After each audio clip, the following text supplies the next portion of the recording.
नमस्कार दोस्तों, स्वागत है आपका आपके अपने YouTube चैनल हिंदी श्री पे। हम सभी तुलसी राम जी की जो आत्मकथा है मुर्दहिया उसका वाचन कर रहे हैं और पीछे की कुछ कक्षाओं को आप प्लेलिस्ट पर जाकर देख सकते हैं। यहाँ चौथे भाग का वाचन हो रहा है। आगे का वाचन कुछ इस प्रकार है। कुछ हम लोगों ने देखा था कि नागपंचमी जैसे ही आता है वैसे ही चूड़ीहार ने गाँव गाँव घूमकर कजरी विधा में, आपको याद रखना है कि कजरी विधा में गाती हैं।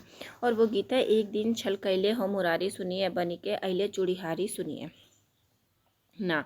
और ये जो गीत गा रही होती हैं चूड़ीहार ने, उसको गोदने वाली भी उसी धुन पर मतलब मस्त हो जाती हैं। तो आगे का वाचन है इस प्रकार। गोदना गोदाने वालियाँ भी ऐसी धुनों पर फेरी लेने लगी थी। नीम के पेड़ों पर पड़े झूले तो संध्या के समय मनोरंजन के सबसे बड़े केंद्र बन गए थे। गांव के दलित मजदूर और मजदूरी ने लोकगीतों की धुन पर झूल झूल कर दिन भर काम से मिली थकान को हवा में उड़ाने लगी। इसी बीच घुमंतु नटों का कि गांव के बाहर सिरकिया भी गड़ने लगी। ये सारी बरसाती गतिविधियाँ पिछले 2 साल अकाल के दौरान एकदम बंद हो गई थी, किंतु सन 1959 के बरसाती दिनों में इनकी वापसी से हमारी दलित बस्ती जीवंत हो उठी थी। उस बरसात में करीब 15 सदस्य घुमंतु नटों का एक झुंड ने हमारी दलित बस्ती के दक्षिण में स्थित ऊसर जमीन पर अपनी सिरकिया लगा लिया। त्रिकोण झोपड़ीनुमा सिरकी सरपत और कपड़ों से बनाई जाती थी। उन्हें सैनिक टेंट सरीखे गाड़कर नट रात में उसके अंदर सोते थे। ऐसे खाना बदोश नट बरसात के दिनों में घूम घूम कर लोगों को पहलवानी सिखाते थे, जिसके बदले अपनी रोजी रोटी चलती रहती थी। ये नट आल्हा गाने में माहिर थे। नट कौन से गीत गाते थे? आल्हा गाने में माहिर होते थे तथा ढोल वादन में अत्यंत पारंगत। हमारे गांव में जिस नट परिवार ने सिरकी लगाया था उसका मुखिया बहुत हट्टा कट्टा पहलवान था, जो तुको जैसा प्रतीत होता था। उस परिवार की युवतियाँ अत्यंत सुंदरी थीं और जिनके बारे में गांव में तरह तरह की चर्चाएं होने लगी थी। अपनी किसी बात को मनवा लेने की इन नटों की अद्भुत क्षमता होती थी।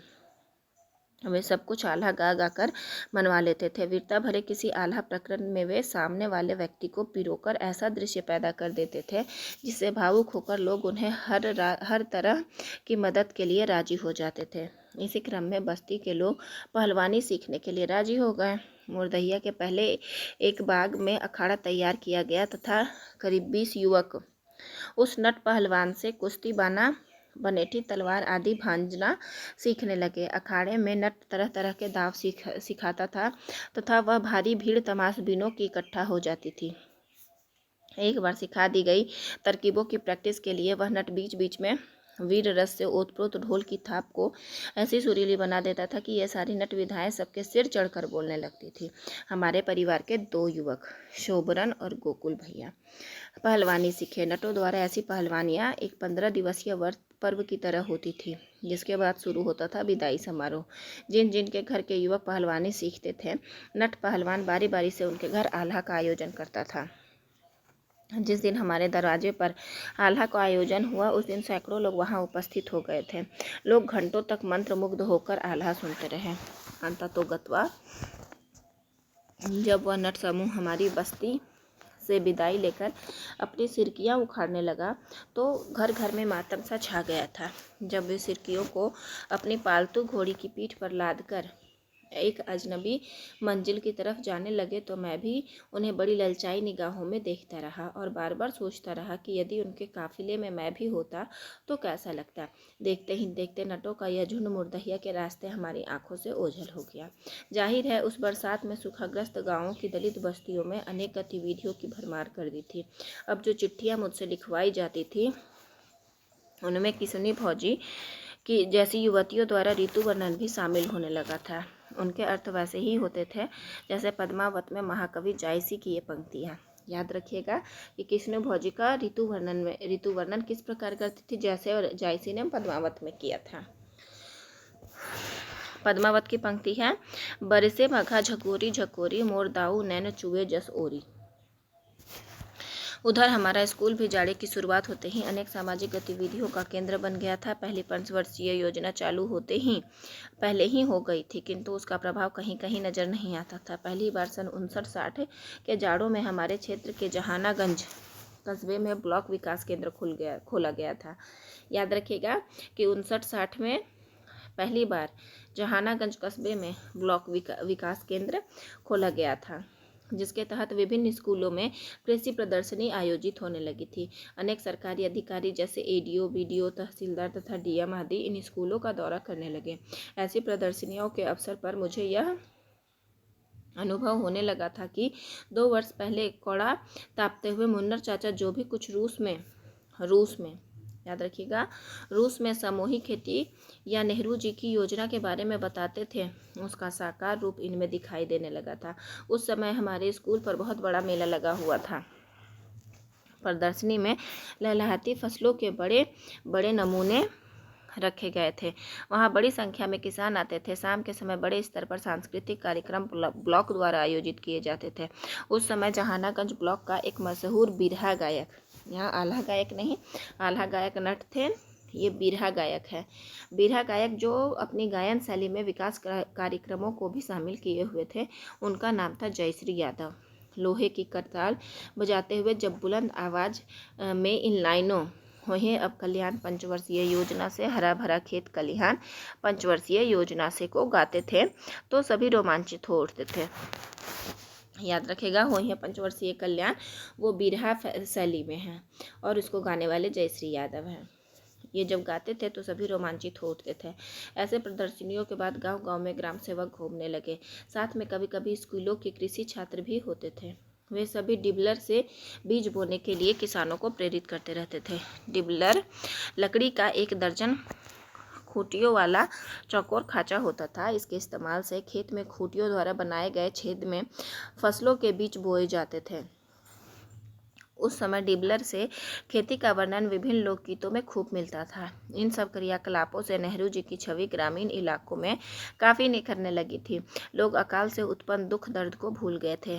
धान की अच्छी फसलों के बाद चैत बैसाख के दिनों में जौ, गेहूँ, चना मटर आदि फसलों की कटाई से दलितों के बीच काफ़ी खुशहाली छा गई थी। इसका कारण था कुछ महीनों के लिए उचित भोजन व्यवस्था। इस संदर्भ में हमारे पूरे क्षेत्र में दूर दूर तक ब्राह्मण तथा क्षत्रिय जमींदारों के बीच चमारों को लेकर एक काव्यात्मक मुहावरा प्रचलित था। भादो भैसा चैत चमार, इनसे कभू लगे ना पार। इस निरादरपूर्ण अमानवीय अभिव्यक्ति में चमारों की पेट भरकर खाने की खिल्ली उड़ाई गई थी। उपरोक्त उक्ति से यह प्रकट होता है कि भारत का सवर्ण समुदाय चमारों को भूखे पेट देखना ही ज़्यादा पसंद करता है। हाँ, यह भी अवश्य परिवर्तन आया कि चैत आते ही अकाल के दौरान बंद शादी विवाह समारोह एक बार फिर पुनः जागृत हो गए। हल्दी की रस्म तथा मट मंगरा, जिसे हम मटकूर कहते हैं, मट मंगरा के गीत दलित बस्तियों में गूंजने लगे। ऐसे अवसरों पर सोने की थाली में जवना परोसो रामा, जवना न जोवे हमार बलवा। और ये इस लाइन पे आपका एनटीए प्रश्न बना चुकी है। तो यह एक अत्यंत प्रचलित लोक गीत हुआ करता था, जिसे मटमंगरा से लेकर शादी के दिन तक लगातार गाया जाता था। इस दौरान दलितों की झोपड़ियों की दीवारों पर कोहबर कलाकृतियाँ विभिन्न रंगों में उभरकर अपना एक अलग ही सौंदर्य बिखेरने लगती थी। माफ़ी चाहती हूँ। दीवार पर गेरू तथा हल्दी से जो पेंटिंग की जाती थी उसे कोहबर कहा जाता था। ऐसी कलाकृतियों में केले का पेड़, हाथी, घोड़े, औरत, धनुष, बाण आदि शामिल होते थे। इन कलाकृतियों को कोहबर लिखना कहा जाता था। चिट्ठी की तरह कोहबर लिखने के लिए भी गांव वाले मेरे ही तलाश में रहते थे। अतः मैं जब तक गांव में रहा, शादी किसी के घर हो, कोहबर में ही लिखता रहा। एक विशेष बात यह थी कि इन कोहबर कलाकृतियों का प्रचलन स्वर्ण जातियों में नहीं था। इन परंपराओं से जाहिर होता था कि सदियों से चला आ रहा दलितों का यह बहिष्कृत समुदाय एक अलौकिक कला एवं संगीत को न सिर्फ संरक्षक रहा, बल्कि उसका वाहक भी है। अशिक्षा के कारण, लिपि का ज्ञान न होने के कारण दलित लोग संभवतः भारत के पहले व्यक्ति थे जिन्होंने अभिव्यक्ति के लिए कोहबर पेंटिंग का सहारा लिया था। देखिए कौन है? दलित लोग संभवतः भारत के पहले व्यक्ति थे जिन्होंने अभिव्यक्ति के लिए, मतलब अपनी बात, वो पढ़े लिखे नहीं थे लेकिन अपनी बात को बताने के लिए कोहबर पेंटिंग का सहारा लिए थे। शादी विवाहों में इन अवसरों पर भाड़ मंडलियों या नौटंकियों का आयोजन दलितों के बीच एक आम बात थी। इन अत्यंत आकर्षक मंडलियों या नौटंकियों में नाटक से लेकर गायक, तबलची, अभिनेता, स्वांग आदि कई प्रोफेशनल व्यक्ति नहीं, बल्कि वही अधपेटवा गुजारा करने वाले हरवाहे हुआ करते थे। ऐसे अवसरों पर एक सिद्ध हस्त कलाकार के रूप में उनकी प्रस्तुति से सदियों पुराने उनके दुख दर्द कुछ समय के लिए हवा में उड़ जाते थे। मेरे ननिहाल तरवा के चचेरे मौसा थे, जो एक बड़े हाजिर जवाब स्वांग यानी मस्खरे थे। इन भाड़ मंडलियों में वे सामाजिक कुरीतियों पर लोक शैली में तरह तरह के व्यंग्य द्वारा प्रस्तुति को बहुत ही मार्मिक बना देते थे। उनका एक गीत मुझे आज भी स्मरण होते ही रोमांचित कर देता है, जिसकी कुछ पंक्तियां इस प्रकार हैं। हरिजन जाति सहे दुख भारी, हरिजन जाति सहे दुख भारी, जेकर खेतवा दिन भर जोतली उहे देला गारी हो दुख भारी, हरिजन जाति सहे दुख भारी। इसी तरह बाल विवाह जैसी कुरीतियों पर तीखी टिप्पणी जो नंगी सच्चाइयों का पर्दाफाश कर देने वाली होती थी, उन्हें वही हरवाहे नर्तक गा गाकर अपनी नृत्य कला को बेहद आकर्षक बना देते थे।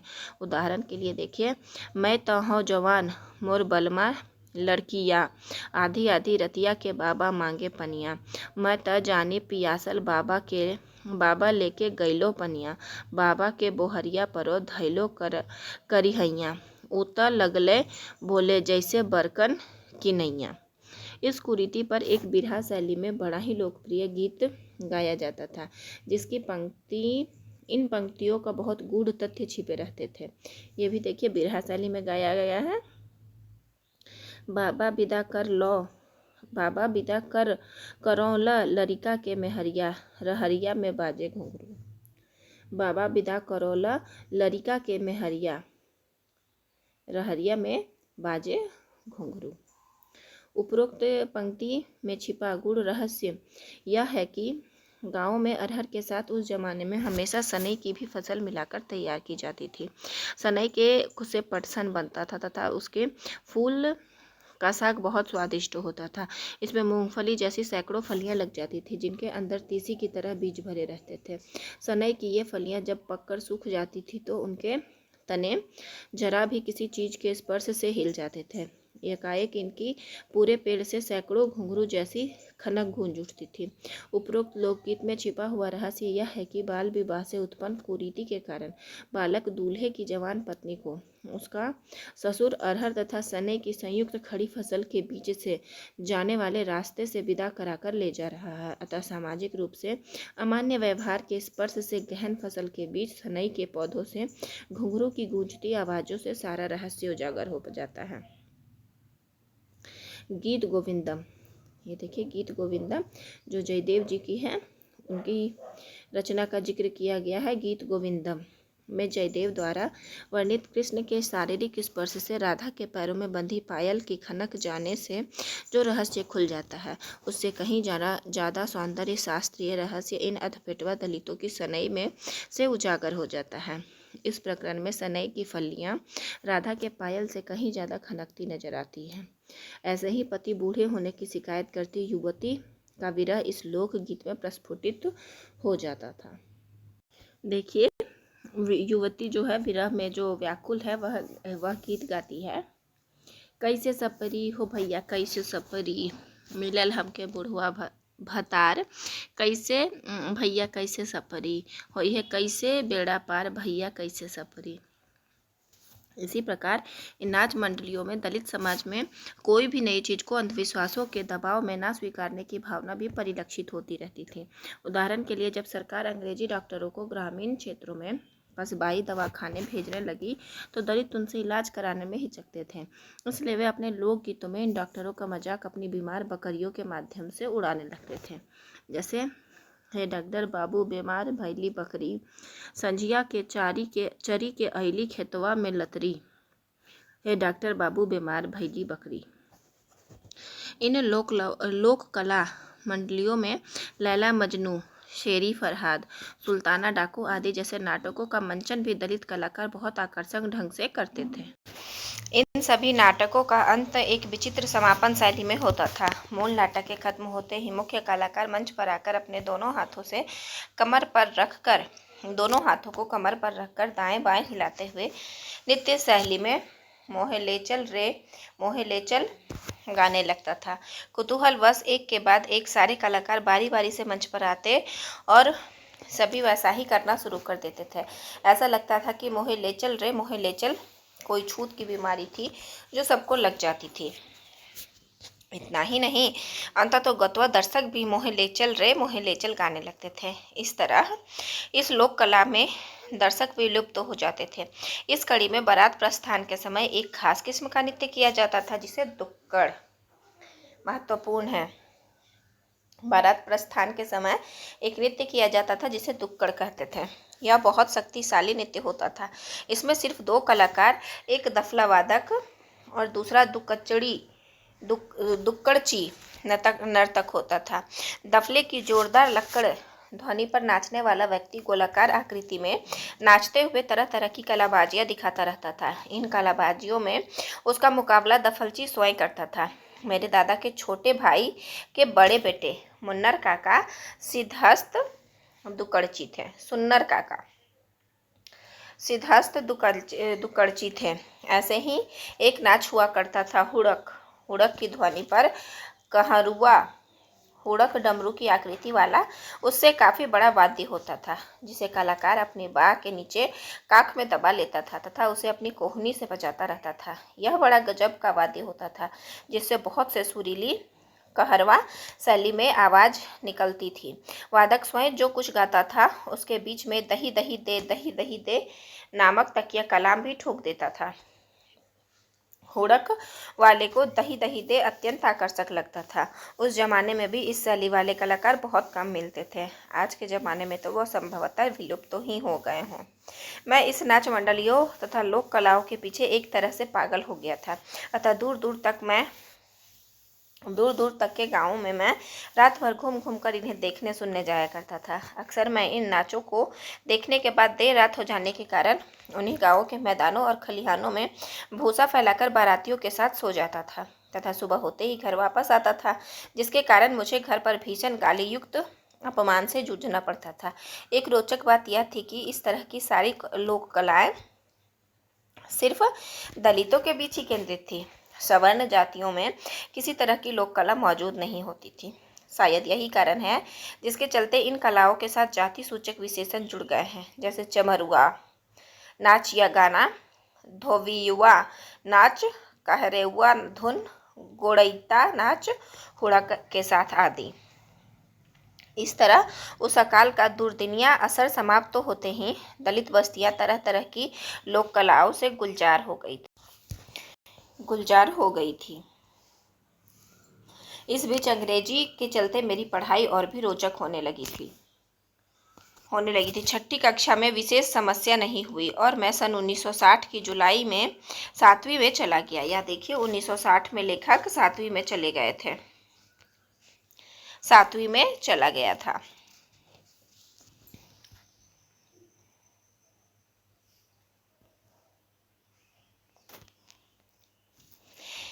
छठी कक्षा में ये चला गया था। 3 महीने बाद तिमाही इम्तिहान होने वाला था। उस समय तिमाही, छमाही, सालाना आदि परीक्षाओं का प्रचलन था। स्कूल मास्टर ने कहा कि 4 आने इम्तिहान के फीस लगेंगे। 4 आने, 2 आने पहले पास करा ही लगता था, अभी 4 आने फीस लगेंगे।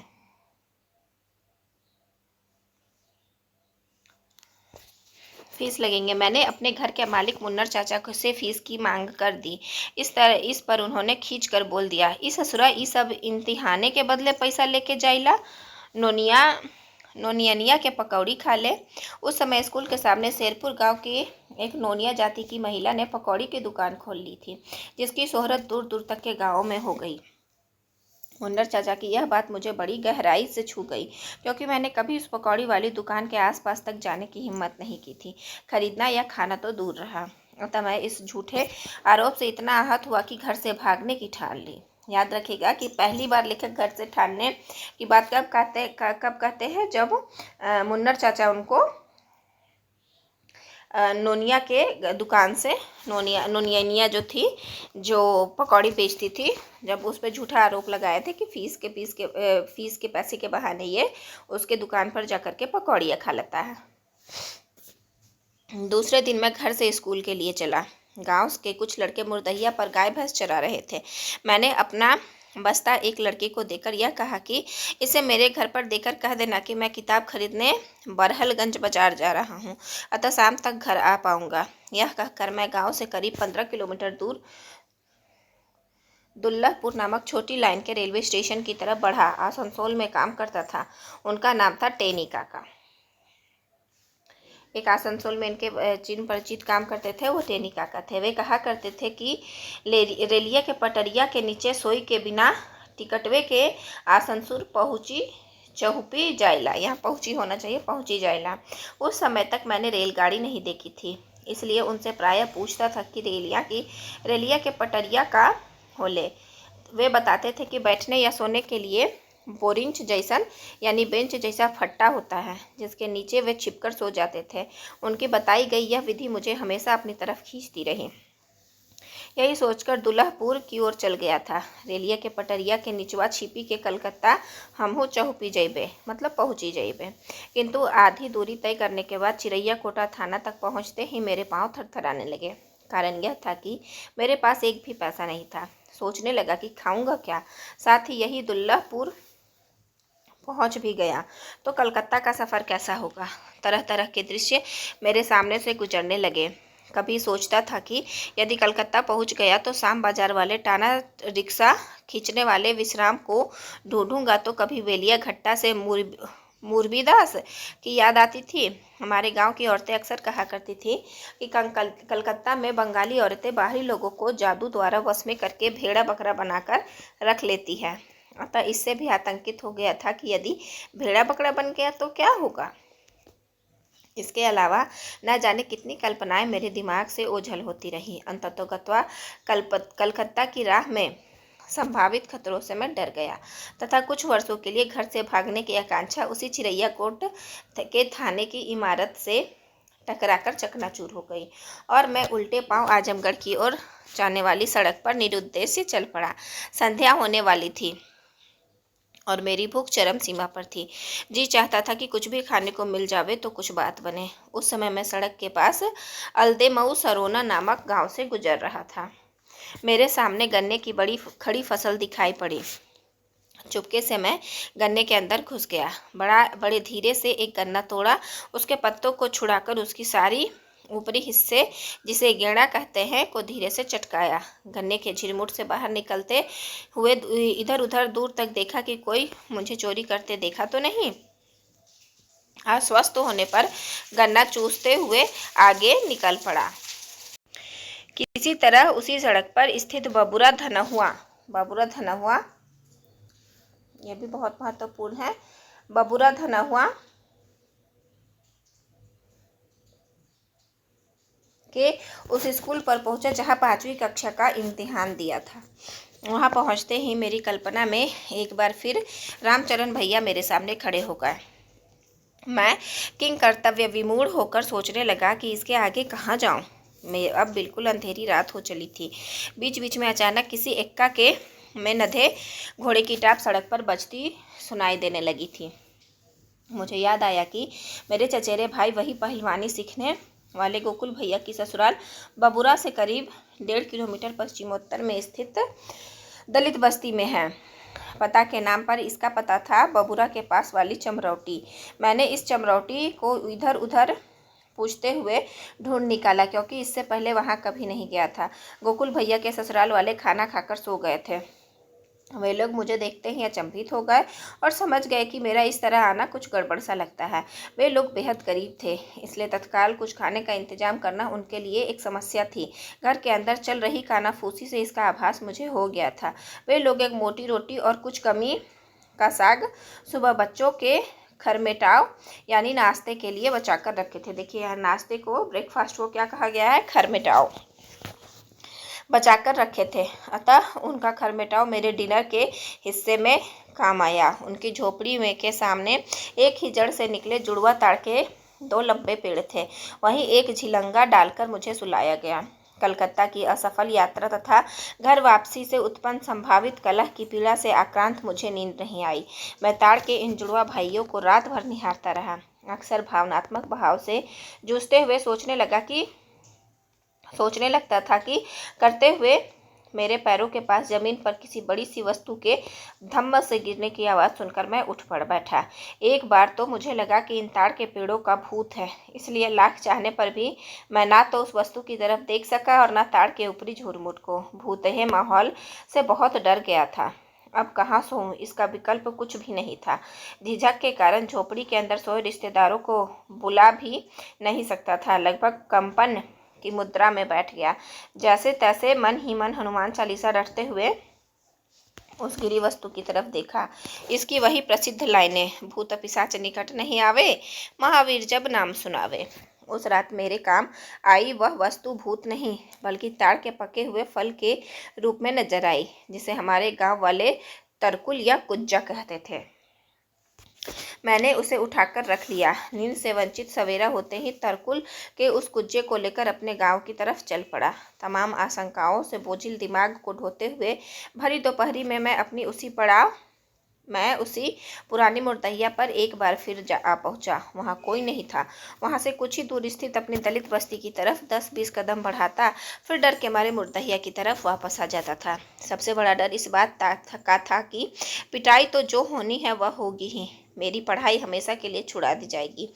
उस समय मैं तुलसीदास जी के शब्दों में तरु पल्लव मह रहो छिपाई, करे विचार करो का भाई वाली स्थिति में आ गया था। याद रखिएगा कि तुलसीदास जी की पंक्तियों के बारे में सोच रहे हैं। मैं घबराकर मुर्दैया के उस हिस्से में एक सिंघौर के पेड़ के नीचे बैठ गया जहां मरे पशुओं के चमड़े छुड़ाए जाते थे। कल्पना के तौर पर अचानक मेरे सामने डांगर के मांस पिंड पर झपटते गिद्ध और झौहाते हुए कुत्तों की होड़ नजर आने लगी। तभी हमारे गांव के एकमात्र नट परिवार के मुखिया का नाम था सोफी जो है कंधे पर ढोल टांगे किसी अन्य गांव से आल्हा गायकी के बाद अपनी झोपड़ी की तरफ आते दिखाई दिए। मुझे देखते ही कहने लगे, तू कहाँ चला गवा था बाबू? तुमरे घरे रोवन पड़ा था, लोगन एहर ओहर खोजन निकला है, चल चल घर चल सुनकर मैं फूट फूट कर रोने लगा। सोफी मुझे पकड़कर घसीटते हुए घर की तरफ चल पड़े। वे जोर जोर से मेरे पिताजी का नाम लेकर बुलाने भी लगे। साथ ही बीच बीच में वे अपनी ढोल पर एक जोर का तमाचा भी जड़ देते थे। उनका यह विचित्र ढोलकची शोर मेरी बस्ती में आसानी से जा पड़ा। दर्जनों लोग मेरी तरफ चल पड़े, जिनमें मेरे गुस्सैल नग्गर चाचा भी शामिल थे। मेरे पास पहुंचते ही नग्गर चाचा सबको कहने लगे कि कोई इसे कुछ न कहे, वरना यह फिर भाग जाएगा। उनकी इस वाणी से मुझे बड़ी राहत मिली। मैं घर पहुंचकर जोर जोर से फिर रोने लगा। इस बार मेरी इस रुलाई में मेरी माँ शामिल हो गई थी। गांव की अनेक औरतें भी अपनी अपनी आंखें पोंछने लगी। कोयलियरी के पते पर चिट्ठी लिखवाने वाली किसनी भौजी मेरे सिर पर हाथ रखकर बोली, देसवा तू छोड़ी देबा बाबू तो हमारी चिट्ठिया के लिखी। ऐसे ही दिल को छू लेने वाले अनेक जुमले मुझे उस दिन सुनाई पड़े। गांव के फेरू काका गुस्से में घर पर आकर बोले कि इसकी पढ़ाई नहीं छुड़ाई जाए। इस दौरान मेरे पिताजी घर पर नहीं थे। वे मेरे ननिहाल तरवा मुझे ढूंढने चले गए थे। वे उस दिन शाम को घर वापस आने पर मुझे देखकर जोर जोर से रो पड़े और कहने लगे, अब हम कहियो हरवाही करे के ना कहब। तो जतवा पढ़ल चाहत हुआ उतना पढ़ा। अब केहू न बोली। पिताजी ने यह भी बताया कि शेरपुर कुटी पर बाबा हरिहर दास ने उन्हें रामायण से शगुन निकालकर बताया था कि लड़का घर वापस जरूर आएगा। याद रखिएगा कि कौन से बाबा ने, यहाँ पांडे जी नहीं है, हरिहर दास बाबा हैं। इस शगुन के बारे यहाँ अंबिका पांडे, ऐसे शायद हमेशा अंबिका पांडे बताते हैं, लेकिन यहाँ शायद उन्होंने हरिहर दास जी ने बताया था। इस शगुन के बारे में उन्होंने कहा कि बाबा हरिहर दास ने उस पन्ने को खोलकर देखे तो उस पर राम के लंका से अयोध्या लौटने की बात लिखी थी। बाबा ने इसका सब मतलब शुभ समाचार के रूप में निकाला। मेरे धर्मांध पिता मेरे घर पहुंचने से पहले ही पूर्ण रूपेण आश्वस्त हो चुके थे कि बाबा हरिहर दास का शकुन कभी झूठा साबित नहीं होगा। मेरी पढ़ाई तो फिर चालू हो गई, किंतु इससे जुड़ी सारी समस्याएं ज्यों की त्यों पड़ी रही। स्कूल में मेरे सारे अध्यापक घर से भागने की खबर से काफ़ी स्तब्ध रह गए थे। मेरे संस्कृत के अध्यापक जगदीश पांडे, देखिए एक नए अध्यापक का जिक्र है जो संस्कृत के हैं। जगदीश पांडे तो मेरे घर से भागने से लेकर आने तक के वृत्तांत को सुनकर स्वयं दूसरे लोगों को सुनाने लगे थे। वे तरकुल के कुज्जे वाली भूतही घटना का खूब मजा ले लेकर औरों से गुणगान करते थे। वास्तव में मैं इस पंडित जी का सबसे बड़ा चहेता बन गया था। इस बीच बाबा हरिहर दास ने भी मुझे आश्वस्त किया कि वह मेरी पढ़ाई नहीं बंद होने देंगे। इस बार मात्र 2 दिन के अंतराल के बाद 7वीं कक्षा में मेरी पुनर्वापसी एक युगांतरकारी घटना साबित हुई। स्कूल की पढ़ाई तो सामान्य हो गई, किंतु घर पर जब पढ़ने बैठता तो सभी लोग ताने मारते कि काम के डर से पढ़ने का बहाना बनाकर बैठ गया है। ऐसी बातें मुझे बहुत खलती थी। उसी समय मेरी माँ को रात में दिखाई देना बहुत कम हो गया था, अतः टोट का स्वरूप वह रात को अंधेरे में सरसों के तेल से मिट्टी की ढकनी में कपास की बाती जलाकर यूं ही कुछ ढूंढने निकल पड़ती थी। कौतूहलवश किसी ने पूछ लिया कि क्या ढूंढ रही है, कुछ खो गया है क्या, तो वह तुरंत घर में यह कहते हुए वापस आ जाती कि वह रतौंधी ढूंढ रही थी। रतौंधी नहीं, रतौंधी। रतौंधी आँख की एक बीमारी होती थी जिसके चलते रात में दिखाई देना कम हो जाता था। गांव में सबका विश्वास था कि दिया बाती जलाकर रतौंधी ढूंढते हुए किसी के द्वारा टोक दिए जाने से यह टोटका सफल हो जाता है और फिर रोगी को साफ दिखाई देने लगता है। मेरी माँ भी दावा करने लगी कि इसी टोटके से वह ठीक हो गई। मुझे ऐसे टोटकों के प्रति आशंका तो होती थी, किंतु घोर अंधविश्वासी माहौल में कोई प्रतिरोध नहीं कर पाता था। उसी माहौल में अक्सर किसी भी व्यक्ति को हाथ में खाद्य सामग्री ले जाते देखकर कौवे झपट्टा मारने लगते थे। यहाँ एक बात और याद रखिएगा कि रतौंधी किसको हुई थी? माँ को। खाद्य सामग्री ले जाते देखकर कौवे झपट्टा मारने लगते थे। इस प्रक्रिया में यदि कौवे का पांव किसी के सिर पर टकरा गया तो इसे बहुत बुरा अशकुन यानी अपशकुन माना जाता था, जैसा कि इसे काट के लिए किसी नज़दीकी रिश्तेदार को मृत्यु का संदेशा दिया जाता था, जैसा कि इसके काट के संदेशा दिया जाता था ताकि वह रुदन शुरू हो जाए। एक ऐसी ही घटना नग्गर चाचा की बड़ी बहू बसमतिया भौजी के साथ हुई। इसी भौजी के पिता तथा चाचा ओझा सोखा थे। नग्गर चाचा कहने लगे कि सनैसा असगुनिया से ही भिजवावे के चाहिए। मतलब असगुनिया के सनेसा मतलब संदेश, अपशकुन का संदेश अपशकुन के हाथों ही भिजवाना चाहिए, क्योंकि तुलसीदास जी को अपशकुनकारी मानते थे ना लोग। मेरे लिए यह एक विराट संकट था कि एक जिंदा व्यक्ति को कैसे मृत घोषित करूं, वह भी उसके माँ बाप के सामने। अंततोगत्वा मैंने लगभग 10 किलोमीटर दूर उनके गांव मंगलपुर जाकर बसमतिया भौजी की मृत्यु की सनेसा सुना ही दिया। उसकी माँ फूट फूट कर रोने लगी, साथ ही छाती भी पीटने लगी। मैंने पुनः घबराते हुए बोल दिया कि कौवा मुड़वा पे झपट्टा मार ले रहल। इतना सुनते ही बड़ी राहत के साथ रुदन शांत होते ही असकुन के टल जाने की इत्मीनान भी हो गया।